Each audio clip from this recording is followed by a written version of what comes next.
இயற்கை விவசாயம் செய்யும் ஒவ்வொரு விவசாயிகளுக்கும் தெரிய வேண்டிய நுண்ணுயிர் பொருட்கள் இது. தமிழக அரசு சார்பாக வேளாண் துறையில் ட்ரைகோடர்மா விருடி மானிய விலையில் தராங்கங்க. இது எதுக்கு பயன்படுத்தப்படுதுன்னா, வேரழுகல் வாடகை நோயிலிருந்து பயன்படுகிறது. மண் மூலமாக பரவும் நோய்களை நல்ல பாக்டீரியா மூலம் அழிக்கிறது. மலைப்பயிர்கள்,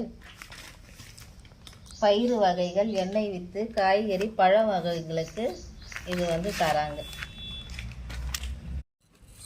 திரவ ரைசோபியம் பயிறு வகைகளுக்கு.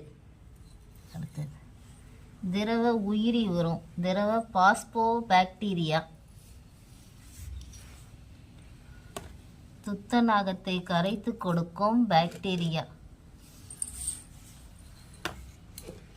திரவ பொட்டாஷ், இது ஒரு டேங்குக்கு 100 ml விகிதம். இதை செடிங்களுக்கு மேலே தெளிக்கிறதுக்கு பயன்படுது.